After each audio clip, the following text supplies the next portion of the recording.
Hello and welcome. My name is Jane Gunn and I'm the Dean of the Faculty of Medicine, Dentistry and Health Sciences here at the University of Melbourne. And I'd like to thank you for joining us for today's discussion, Pre-Teens and Screens, Encouraging Healthy Relationships with Technology. Before we begin the seminar, I would like to acknowledge the elders, both past, present and emerging, of the Wurundjeri people, who are the custodians of the land of which I'm on. And I also acknowledge the traditional owners of the lands you are on and pay a special welcome to any Indigenous colleagues joining us today. Today's event is a part of the faculty's In Pursuit of Health series. And this is a series which aims to bring the community together to discuss issues that are important to them. Today, our seminar coincides with the milestone 150th anniversary of the Royal Children's Hospital, a very important partner to the university. And this year's series is focused on child and adolescent health. When colleagues at the Royal Children's Hospital announced the findings of their national parent poll earlier this year, excessive screen time was the #1 health concern for parents. And I'm sure that for many of you, many who will be in lockdown at this moment, that this is a pressing issue for you right now. So today, we've brought together a multidisciplinary panel spanning health, media and parenthood, and we hope that you will gain some practical strategies and insights into what healthy screen behaviour might look like in your families. I'm delighted to welcome our panel members, and I'm sure you'll find them a fascinating bunch. I'd like to start by welcoming Professor Sarath Ranganathan, who will be moderating the discussion today. Sarath is the Stevenson Chair and Head of the Department of Paediatrics at the University of Melbourne. Dr. Lisa Mundy is a developmental psychologist from the Murdoch Children's Research Institute, and Dr. Michael Carr-Gregg is a clinical psychologist, author and broadcaster. Dr. Anthea Rhodes, a paediatrician and founding director of the RCH National Child Health Poll, and Dr. Bjorn Nansen, a digital media researcher here at the University of Melbourne. We're also joined by Pauline Loftus-Hills, a community engagement professional and mother of a preteen, and Anne Kelly-Talon, who is the online harms policy manager at the Australian Office of the ESafety Commissioner. So welcome everyone. I'm really looking forward to hearing the discussion, and I'll see you again at the end of the seminar. So now over to you, Sarath, for our In Pursuit of Health seminar. Thank you very much, Jane. And once again, in the midst of another disappointing lockdown, very grateful for you to be able to join us today. We had 850 registrants, which is quite incredible, and it shows that this is obviously quite an important topic. 2/3 of you that have registered are parents, and 1/3 are academics. Many of those are colleagues in the University of Melbourne, but I think their prime motivation today is also because they are parents. What we're aiming to do is to try and get a better understanding of how screens are influencing our young children in our society, and to try and find ways to manage that better, as long as we're aware of the pros and cons of that in relation to the sort of culture around children and their use of screens. Personally, I've got 3 children, a 21-year-old, an 18-year-old and a 14-year-old. And so I've seen the increasing importance of screens in their lives. Joining us today, and the first person that I want to question in this panel to get us all going, is Pauline Loftus-Hills. Pauline, you're a parent. How does this particular issue around screen time resonate with you in relation to the experiences with your family? Thanks, Sarath. Yeah, I guess further to what Jane just mentioned, from a personal point of view as a parent, excessive screen time would definitely be one of my main concerns. And I guess particularly over this pandemic period, we like to call it in our house screen creep, where all of a sudden 1 hour turns to 2, turns to 3. And we do worry as parents what that's doing to our kids' brains and bodies. And further to that, the conflict that it causes in our home, and trying to set and keep boundaries around screen time to try and avoid that conflict. And I guess there's some deeper issues and concerns as a parent that I would have in terms of, particularly for preteens, is stumbling over inappropriate material inadvertently, and that being a cause of concern in terms of any temporary or permanent scarring, or even just loss of innocence, I guess. And then I guess a more serious concern I would have, both as a parent, as a community member, would be online safety and any, you know, recent reports of grooming, which don't just concern me, but kind of, yeah, really horrify me from a community point of view as well, that people so young are also being groomed, and there is a risk there. So they would probably be my top 3 concerns as a parent at this point. They all sound very important, and I'm sure they resonate with most of our audience. I'll just turn to Anthea, because Jane mentioned the Royal Children's Hospital poll. Provide some oversight in relation to that poll. Do you have any comments in relation to what Pauline said, and how you think that resonates with the community that responded to your poll, Anthea? Thanks, Sarah. I think the first thing I would say, Pauline, is you are not alone in your concerns, and all those things that you've just outlined really were echoed in our study, where we reached out to over 2,000 parents across Australia, so living in all states and territories, with children aged between birth and 17 years. And in that group, we had around 1,000 parents of children in the primary school age group, which is sort of the age group we're talking about today. They all told us about each of their children. So that was close to 4,000 kids. And the biggest concerns parents have relate to, as you've mentioned, excessive screen time. So worrying that there's just too much time being spent on screens. And then the concerns 2 and 3, when we asked about all different health and lifestyle challenges for families, after excessive screen time, the next biggest concern was around cyberbullying, and also other types of bullying that don't relate to the online space, but certainly cyberbullying was a big part of that. And then number 3 was internet safety. So when we asked parents what's worrying them most, those screen-related issues, were right up at the top. And alongside that, they were bigger because of COVID. So Pauline mentioned, and as did Sarah, that we've been thrown, many of us, particularly those of us here in Victoria, but there certainly may be people tuning in today from New South Wales and other parts of Australia. But remote learning and, being at home and in lockdown has made all of these things even bigger. So we found parents told us that screen use had gone up in their houses. Around 40% of parents were worried that new unhealthy habits had been formed during the pandemic. And again, they were worried about safety and content as well as time when it comes to screens in their homes. Yeah, so those issues, Pauline, that you bring up seem to certainly be shared by many others. Lisa, if we can turn to you, you've collected some data on this in your research of just how much screen time children are engaging with. That's right, Sarah. So we've been following over 1,200 students from that primary school, middle primary school age through into secondary school. And the 2 really striking patterns I think that we've seen is that the media use really increases with that transition from primary to secondary school. So, the kind of middle primary school years, about 10% of students are reporting missing sleep, but by the time we get into secondary school in year 7, about 1 in 4 students are reporting missing sleep because they're using their devices, and obviously as they transition further through secondary school, that just increases.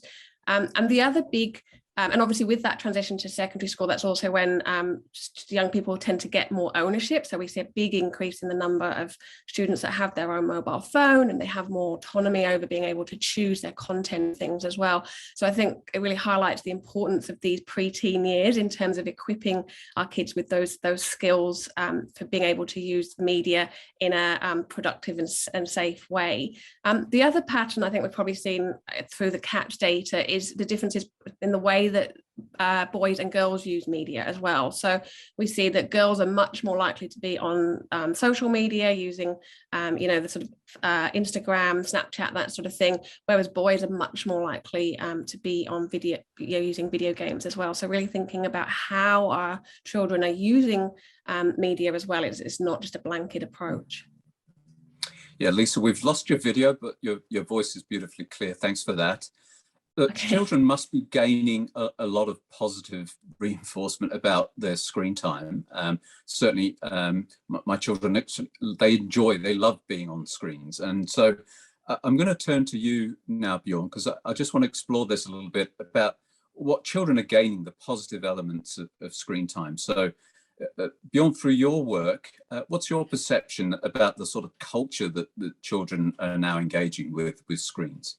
Yeah, thanks, Rath. So with the social research I do with qualitative research with families and children, interviews, observation, home-based research, is I think a real sense of ambivalence from parents. So recognising these health risks, but also acknowledging that there's a lot of value in what children do with and on their devices.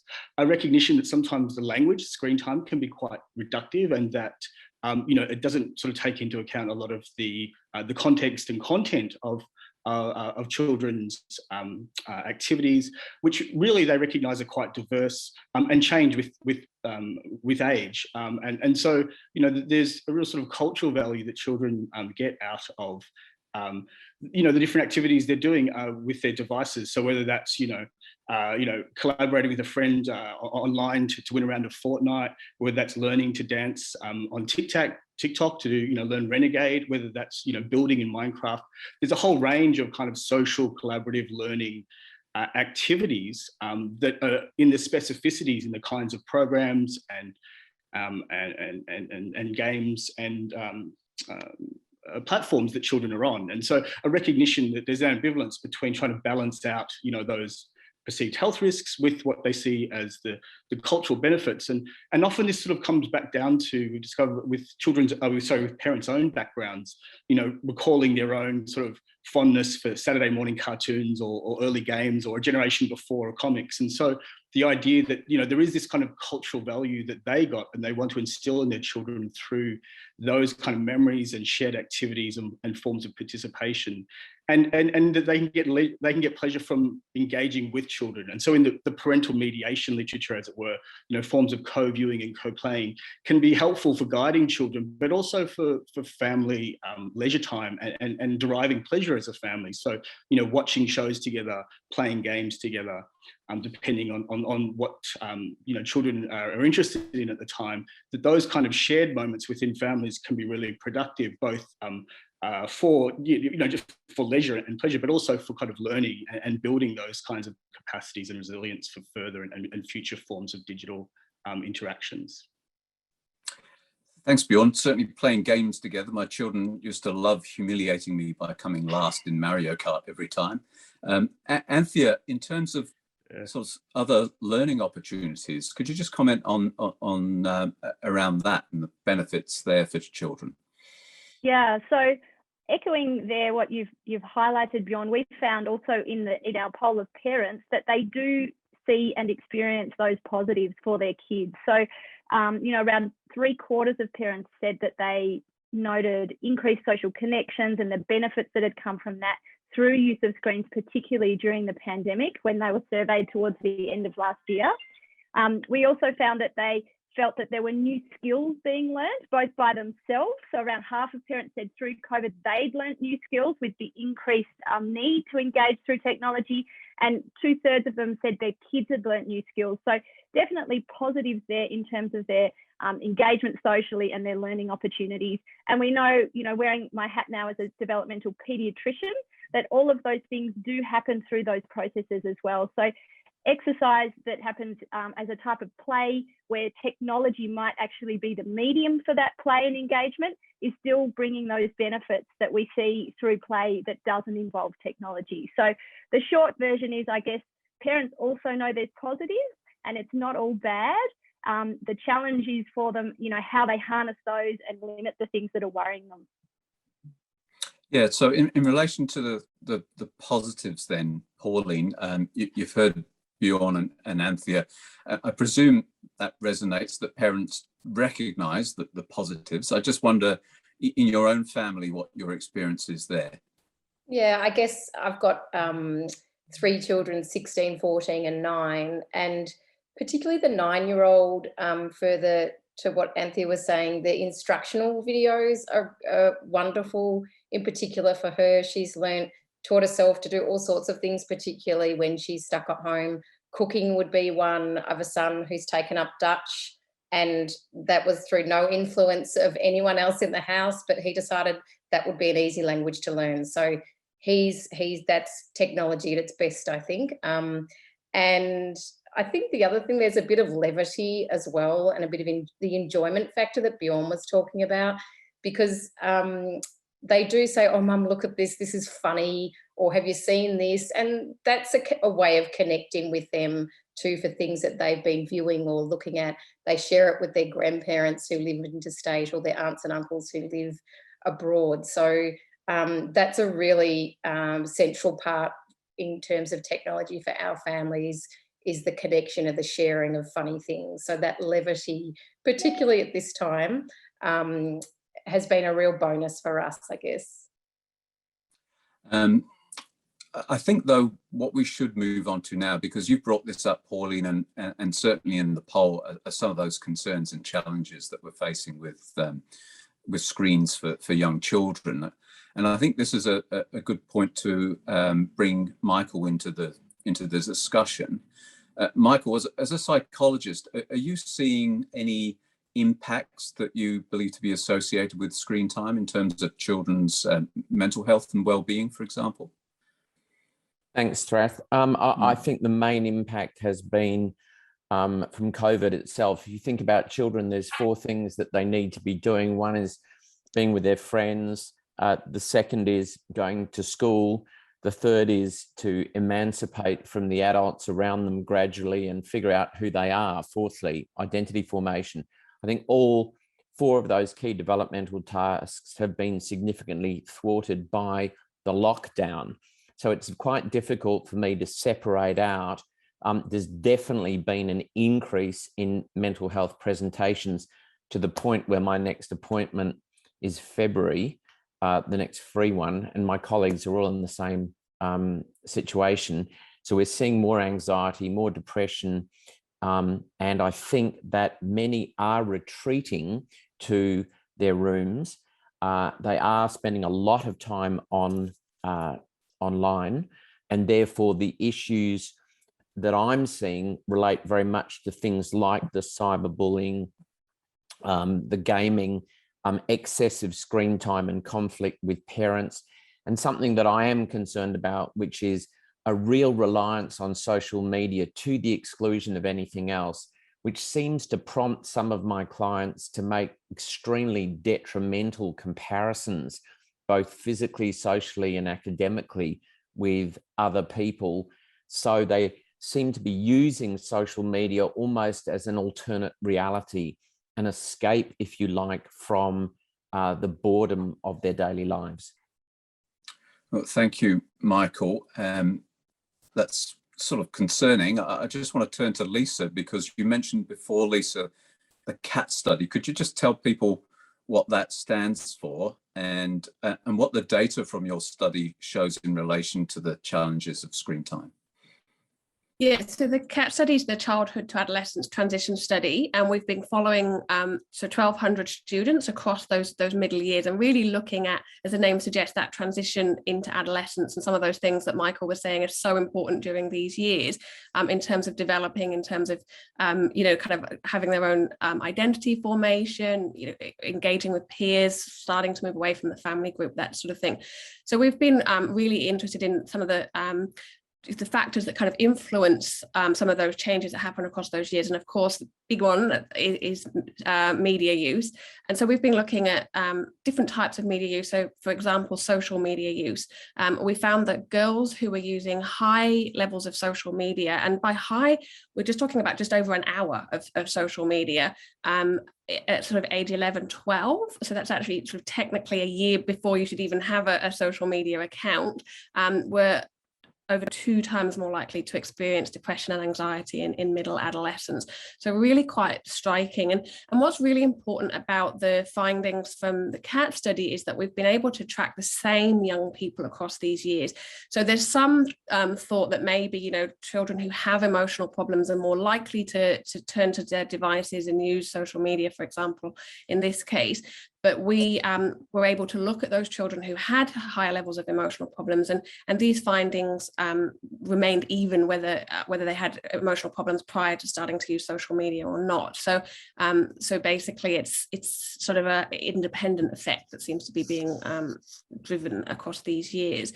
For boys, we saw similar patterns, but when we controlled or sort of took into account prior emotional problems, then the kind of pattern wasn't so strong for boys. And we've also found links as well between media use and later academic performance as well. So even watching lots of TV at sort of 8, 9 years of age was linked with declines in their NAPLAN performance 2 years later as well. So so quite striking findings we've been finding in the CAT study. Okay, so you're adding a few more concerns there to those expressed by Michael. Now, before we turn to Kelly, because I think, Kelly, you'll have some very important things to say here, I just want to invite Bjorn to comment around other aspects, I think. Are there any, we hear about, for example, data capture by big companies and things. You work in the media. Is there anything like that that's occurring in the sort of children's space? No, yes, there is, Raf. And I think in addition to the kind of health concerns that are being raised here about health and well-being, there's some other ones that I think many parents are aware of, and I think are getting a lot more prominence in the media around children's privacy, children's data, and the kind of commercial uses and or exploitation of that. I think there's some actually some interesting and positive moves in that space. For example, last year, YouTube settled with the FTC in an agreement in which they would stop tracking children in the kids' YouTube app, or if kids watching children's content on YouTube. And so they'd stop tracking them in order to produce targeted advertising.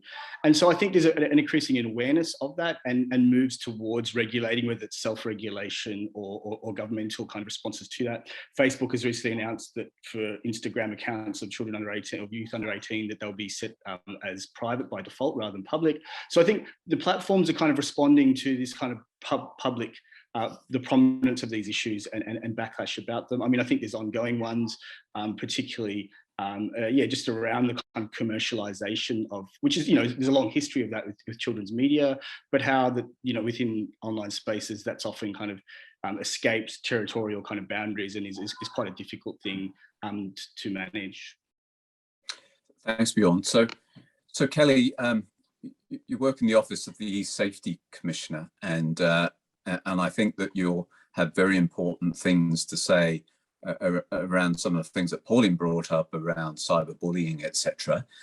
Just for the audience, first of all, could you just describe the mission or the work of the ESafety Commissioner, the office, what you're aiming to do, and then perhaps provide some comments around that in terms of your experience in managing these issues like cyberbullying and other exposures to inadvertent materials on the internet, etc. Sure, thank you, Sarath. Hopefully some of the audience members are familiar with our office, but for anyone who isn't, ESafety was initially established in 2015, originally as the Children's ESafety Commissioner. Over the course of the last few years, we've had our remit sort of expanded in fits and starts. So over the course of 2017 and 2018, our remit was extended to promote online safety for people of all ages, though we do maintain a strong focus on the safety of children and young people in particular. I thought I might just start by raising the sort of 3 pillars of our work broadly. The first of those is protecting and supporting individuals who are experiencing online harms, and that includes kids and their families. And we have a couple of legislated schemes that I'll talk about in just a second around cyberbullying and image-based abuse that I think the audience will find particularly interesting.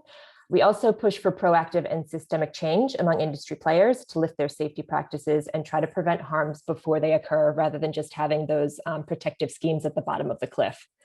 We also work on prevention through evidence-based educational resources and programs for a variety of audiences, and that includes kids of all ages, their parents and carers, diverse communities, et cetera. You mentioned cyberbullying in particular. So we do have a legislated scheme where we are empowered to receive, investigate, and take action against cyberbullying material that's targeting children under the age of 18. Cyberbullying is defined as material that's seriously threatening, harassing, intimidating, or humiliating. And when those complaints come to us, we have the power to issue removal notices either to the services where the material is posted or to the end user who's responsible for posting the material. In the vast majority of cases, we don't actually escalate to that notice power, to those formal powers that we have. We do have strong relationships with the social media services, and we find that we get the quickest and most effective takedown response by reaching out to them informally, using those relationships. And we do have quite a high success rate in having that material taken down quickly. That said, and somebody mentioned before that there's sort of a complicated relationship between cyberbullying and in-person bullying. With the complaints that we receive, which are about, I think, 1,000 a year at this point, we do find that the majority of them do involve sort of a complicated underlying face-to-face bullying that exists as well, and particularly in the school environment. So one of the roles that we have found ourselves playing through this scheme is that we actually provide the social media services with that additional context about what's going on offline that they can't always see. And then we do work with children and young people themselves, with their parents, carers, with their schools, to try to sort out some of those underlying offline interrelationships as well, and just to make sure that everybody's aware of what's going on, in addition to referring kids to support services like Kids Helpline to help them out. And I won't say sort of too much about it, but we also have an image-based abuse scheme as well, which is for it's for people of all ages. It's around the threatened or actual sharing of intimate images. And about 25 to 30% of our complaints do come from children and young people under the age of 18. And we do find that quite a lot of those aren't actually about sort of relationships breaking down. A lot of them are about kids meeting other people who they believe to be kids online. And then once they establish a relationship and start exchanging images, they start receiving threats to share that material if they don't produce sort of greater quantities and sort of more intense material. And of course, that is a very serious criminal offense. It's a form of grooming. It's a form of child sexual exploitation. And we work very closely with the police on matters that come into us. Thanks, Kelly. I mean, you've raised a number of things that I'm sure are going to be quite worrisome for the audience today and any parent who listens to this. What do you think needs to be done in terms of regulation? Because it sounds like we're going to discuss in a minute some things that parents might be able to do in their own situation, their own families at home. But what do we as a society need to do in terms of industry and government now moving forward? And I don't know if you're able to comment on that, but it'd be very helpful to get some insights, I think. Yeah, sure. And before I do, I might just say it is really important to emphasize that these are very serious risks and harms. But as the other panelists have said, there are such great benefits to being online as well. And one of the paradoxes is that children can use the online world to actually reach out for help seeking, including to the Office of the ESafety Commissioner when they are experiencing these troubles. So I just wanted to sort of make that plug. But Australia is actually at the forefront, I would say, of regulating the online industry. People may know that the new Online Safety Act was just passed in June. It received royal assent in July, and it's going to take effect in January. It provides an expansion of some of those regulatory complaint schemes that I just mentioned. And so, for example, the existing cyberbullying scheme is sort of limited to social media services and those who are either sort of declared to be a part of it or who opt in. There's going to be a broad extension of that to sort of the full suite of online services, including gaming platforms where we know a lot of bullying tends to occur. There's also a shortening of the takedown periods when we do send out formal notices for removal across all of our schemes. But that is at that sort of end of the protection where harm has already occurred. And so we are trying to do more of that proactive systemic change piece, including through our legislation. So it provides for the development of a series of industry codes or standards for a very broad swath of online industry, straight across from the device manufacturers and suppliers through to ISPs and then the major platforms themselves. Those focus on content issues, so class 1 and class 2 content, which is around sort of the very high end illegal child sexual exploitation and abuse, pro-terror content, down to the lower end material, which is things like adult pornography that's not necessarily harmful for adults, but could be quite harmful for children developmentally. And so those codes will seek to put sort of minimum compliance measures in for those industry services based on risk. And we're looking to take an outcomes-based approach, and the development of those codes will continue until around July. We're hoping that the first set of codes will be put in place to start addressing those issues. The other thing that the Act introduces is a set of basic online safety expectations, which are set in a ministerial instrument. And that has actually just gone out. A draft instrument has gone out for public consultation, being held by the Department of Infrastructure, and has a sort of broad array of expectations that will apply to social media services, websites, messaging services, around expectations that they keep their users safe. And then if the ESafety Commissioner believes that a service is not living up to those expectations, we have some transparency reporting powers that we have in order to be able to sort of dig into the black box that we kind of find industry can sometimes be, to get more details about how they're actually living up to those expectations. Thanks, Kelly. That's a very detailed response. And personally, it sounds like there's a lot of work going on there, and certainly recognition of the problem. I think that would be sort of reassuring about the systemic response to these issues. And I think it would be important now just to move on into some practical areas that we can leave this panel discussion having some optimism that we could manage screen times a little bit better in our own home. And probably the best person to start this discussion would be Michael, because Michael, you're a professional advisor to parents. I've seen you on morning television doing that sort of stuff, and you've written a book on starting secondary school. You brought up some of these challenges that you're hearing about in your service. But what advice can you give parents in relation to managing screen time for their preteens? Well, I can't go past a recommendation to log on to www.esafety.gov.au/parents, because that's got some wonderful material. But generally speaking, I think you need to set boundaries for digital devices in your home. That means no devices in bedrooms or bathrooms for young children, all screens off in bedrooms after a certain time for older children, all screens off at least 1 hour before bedtime. All family members should switch off at dinner time, because I think your role modeling is crucial in this. And that devices should be charged overnight in a place where your children can't access them. Generally speaking, we have to recognize that technology is really the perfect storm now. We've got significant cyber safety issues because young people's brains are still developing, but they're using a technology which is in the moment and of the moment. And that has created the perfect storm. So parents really do need to be quite proactive in doing the sorts of things that I've talked about. Thanks, Michael. Good practical advice. I think that would be the ideal scenario, certainly. And Anthea, from your consideration of the results of the RCH poll, what would your advice be to parents?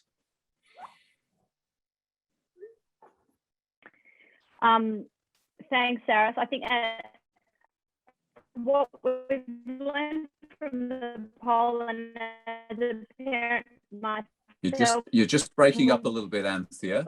4 kids from 1 through to sort of 12 years of age, that they know parents are. Is that any better with the video off, Sarah?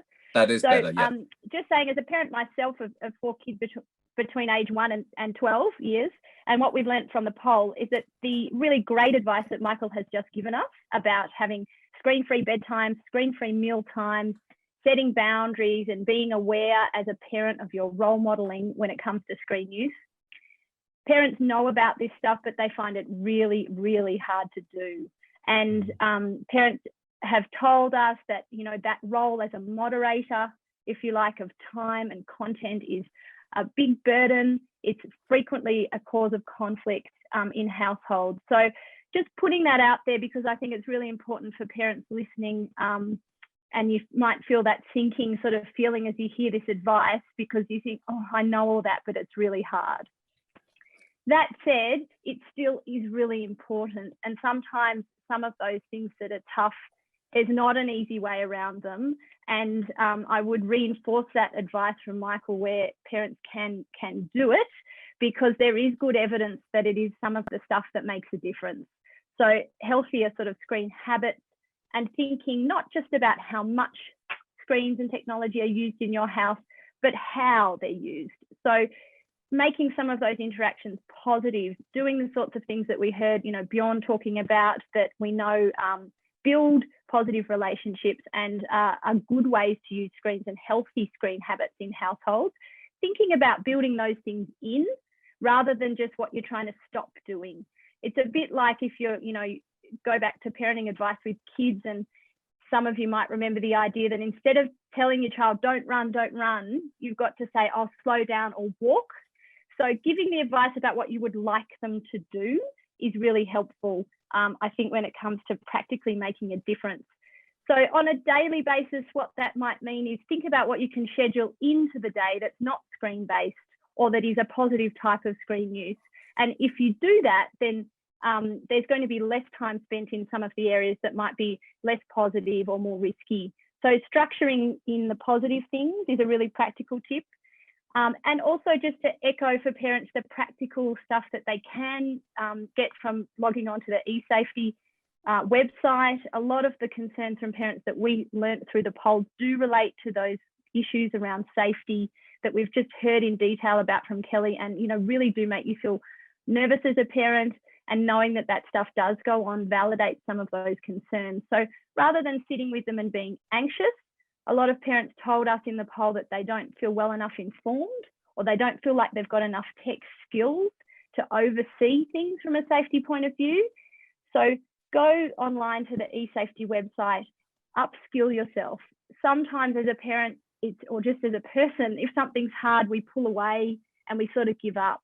I would really encourage parents to actually lean into these challenges, try and get yourself more informed. What you can learn online is a lot. Schools will also offer good support in many situations that's practical. Don't be afraid to put your hand up and say, I'm worried about this, but I've got no idea how to do it, particularly where you might feel your kids, who are even as young as 8 or 9, have really already outstripped you when it comes to knowing how to navigate the tech. So upskill yourself is another really important way to empower yourself as a parent to make a difference. That's great. Thanks, Anthea. I'll turn to you, Lisa. Anything else you wish to add? And particularly, I think you or one of the panelists mentioned earlier role modeling for us as parents. Yeah, that's right. I think Michael might have said about being a good role model. And I think that that's really, really important, is that we have to also, as much as we can, it's really hard, especially with lockdown and stuff, that we're reaching for our phones and our screens much more as well, but try and be a bit more mindful about not taking the phones to the dinner table, and having some screen off time. And picking up on some of Anthea's points as well, I think it's really important, not just the time that children spend on devices, but also what they're doing on the devices. So I think thinking about those 3 C's, the connect, create, contribute. So if the children are connecting with their peers, connecting with family who they might not be able to see in lockdown, creating content, be that videos or blogs, that sort of thing, and contributing to discussions and things online, that's likely to have a positive impact. So picking up on sort of, as I said, on some of the things Anthea was saying, I think that's really important to try and get some of those more positive aspects of screen use in, because screens aren't going away.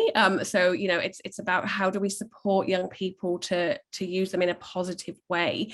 The other thing as well, I think, is about helping find quality content as well. And as the other panelists have said, there are lots of resources out there to help parents now. For example, Raising Children Network have some really good resources on their website.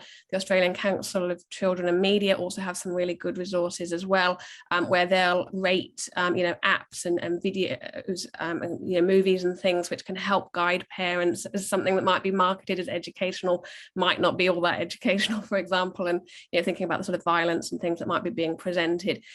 So I think it's really not just about the quantity, as we've said in this at the moment, particularly that quantity is up, and we can't get away from needing to use screens, but really trying to think about how the quality and what we're doing online and with screens is as positive as possible.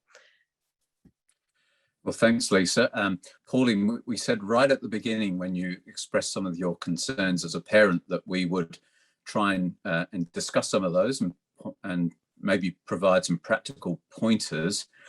We're coming to the end of our sort of panel discussion before we open up the platform for questions. But I just wanted to give you the opportunity of finishing up. Maybe if it's a challenge for you, I suppose, but could you just sort of summarize what you may have learned from this and any final comments you wish to make in relation to your own experiences?